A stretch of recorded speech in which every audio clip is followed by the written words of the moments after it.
a new system notification appears before Li Horan. Because 2 of his followers have reached maximum affection, he receives 2 ultra-rare mystery rewards. The first reward is revealed: Blood Puppet, a life-saving decoy capable of absorbing a fatal strike in his place. The ability is valuable, but Li cannot hide his disappointment. He had hoped for something that could push him toward the next tier. The result only confirms what he already believes. Relying on random rewards will never guarantee true power. But the moment he examines the second reward, his expression changes. The system grants him a terrifying execution skill: Decaying Moon Scaffold, a single-use ability that summons 12 dark lunar pillars, bound together by shadow chains. Once a target is trapped inside the formation, escape becomes impossible, no matter how powerful the enemy may be. Realizing he now holds a devastating trump card, Li's eyes shine with dangerous excitement. But before he can fully process the reward, another notification appears. 2 of his followers have unlocked a rare evolution process: Soul Resonance. Understanding that every advantage matters, Li activates the process immediately. The moment it begins, a blinding light erupts from the fiery brawler's chest.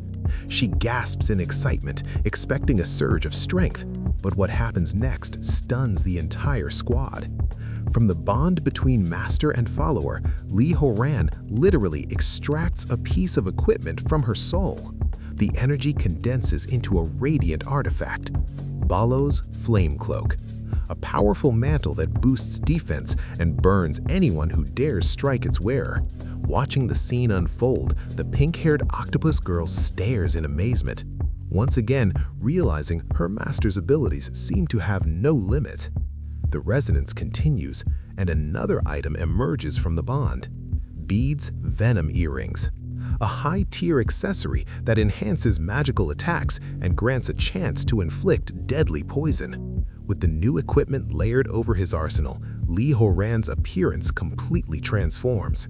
Wearing the flame cloak, his spirit necklace, the crown of night, and gripping his blood blade, he now resembles a final raid boss rather than a human fighter.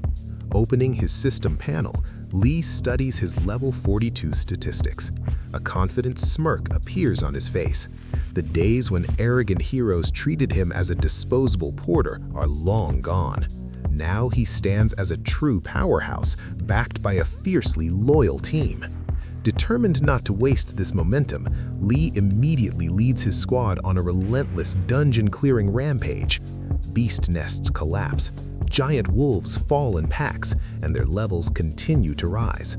But while Li grows stronger deep inside the caverns, a storm is forming beyond the city walls. High in the night sky, military helicopters roar across the horizon. Leading them is a rogue commander, Yu Tiangsheng. Ignoring the strict orders of the Awakened Association, he forms a dangerous alliance with the Justice Guild and several elite factions. Armored convoys spread out across a 100-mile radius. Every beast they encounter is mercilessly wiped out. But Yu Tiangsheng is not acting from duty. The aging commander is a man running out of time, driven by a single emotion: vengeance. News of the rogue operation quickly spreads through the city. When a silver-haired executive ally of Li hears the report, she immediately realizes the truth. The coalition was assembled for one purpose: to hunt Li Horan. Refusing to wait for official intervention, she mounts a high-speed motorcycle and races into the night. Meanwhile, Yu Tiangsheng's convoy halts at the edge of a towering cliff. Below them lies their target, the Succubus Village. A sharp-eyed tracker scans the valley, confirming faint traces of Li Horan's energy. The village also lies near the exact location where the commander's son was previously killed. The conclusion is obvious. Even if Li is not present now, this village is connected to him. The tracker calmly asks for the next order. Yu Tiangsheng does not hesitate. His voice is cold and merciless. Destroy the village. Leave no survivors. Raising a single finger toward the sky, the vengeful father unleashes his power. Meteor Inferno. The heavens appear to tear apart. Massive flaming meteors rain toward the valley. One explosion after another shakes the earth.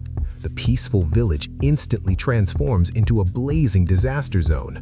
Succubus villagers scatter in terror, desperately searching for shelter. Amid the chaos, one fleeing woman stumbles, twisting her ankle on a jagged rock. She collapses helplessly as flames close in. Unable to stand, she begs her sisters not to leave her behind. As the bombardment continues, a disturbing realization suddenly dawns on her. Through the smoke and falling fire, she notices something strange. Every meteor is landing precisely within the village boundaries. The attack is far too accurate to be a natural disaster. The injured succubus quickly realizes the horrifying truth. This is no accident. The meteors raining from the sky are not a natural disaster. This is a deliberate military strike. Before she can crawl to safety, the smoke parts, revealing a squad of heavily armed mercenaries marching directly into the burning village. At their head stands a smug, gold-ranked enforcer. He surveys the chaos with cruel amusement, commenting on how wasteful it seems to destroy such a beautiful village.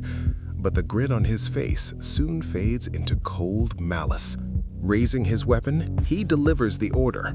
General Yu's command is absolute. No one here is allowed to survive. He steps forward to execute the helpless girl. But suddenly, an unnatural chill sweeps across the battlefield. The temperature drops sharply. Snowflakes begin drifting through the raging inferno. The mercenaries pause, confusion spreading across their faces. Then the freezing power descends. A motorcycle bursts into the war zone at full speed. The silver-haired executive has arrived. Without slowing down, she unleashes her devastating ability, Ice Flower. A violent eruption of razor-sharp frost explodes from the ground. Jagged, crystalline ice engulfs the mercenary squad. The gold-ranked enforcer and his men are frozen solid in a single strike, then shattered. Watching the soldiers who nearly killed her die in an instant, the injured succubus can only stare in stunned disbelief. As the freezing mist fades, a calm figure steps forward. The silver-haired executive introduces herself, a loyal ally of Lord Horan and Nico. She assures the frightened villagers that they are safe. With her master absent, protecting his territory now falls entirely on her shoulders. Walking into the center of the ruined village, she gathers an immense surge of absolute zero energy, then releases it. A sweeping wave of frost. The freezing shockwave races across the valley like a magical fire extinguisher. Within seconds, the raging meteor storm is extinguished, the burning ruins sealed beneath a blanket of ice. The surviving succubi erupt in relief, recognizing her as the elite leader of Red City's Group 8. High above the valley, Yu Tiansheng and his red-haired tracker watch the scene unfold. The tracker cannot hide her confusion. Their intelligence reports claimed the executive was only a low-tiered gold rank, yet the overwhelming power below tells a very different story. Yu Tiansheng simply narrows his eyes, dismissively labeling her a traitor. Down in the village, the moment of hope does not last long. As the fog clears, the executive looks towards the cliffs, and her expression hardens. The entire ridge is lined with hundreds of armed soldiers, mercenaries, awakened fighters, all aiming their weapons directly at her. She may have extinguished the inferno, but now she stands alone against an entire army. But yet, instead of attacking, she raises her voice and unleashes a weapon far sharper than ice: the truth. Her words echo across the valley as she exposes Yu Tiansheng as the true mastermind behind the chaos. She reveals that the mercenaries have been deceived, dragged here under the false banner of justice, when in reality, the commander seeks only revenge for the death of his son. Murmurs ripple through the army, doubts spreading among the soldiers. But the red-haired tracker quickly steps forward, shouting across the valley that the executive has no proof, declaring that anyone who sides with monsters deserves no mercy. She orders the coalition to attack. Yu Jianshun is far beyond reason, consumed entirely by vengeance. Channeling every last ounce of his power, he unleashes his ultimate attack. The sky above the valley splits apart. A colossal meteor begins descending from the heavens. Wrapped in flames, crackling with lightning, the blazing mass resembles a falling mountain. The silver-haired protector looks up in shock. If she dodges, the villagers behind her will be annihilated. So she braces herself, preparing to resist the attack even though she knows her power may not be enough.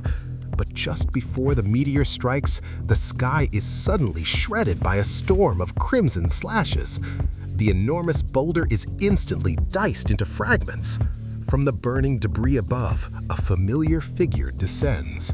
Like a demon king returning to his domain, Li Horan has arrived. With devil's wings spread behind him, he floats effortlessly in the air. Now 49. His presence alone radiates overwhelming pressure.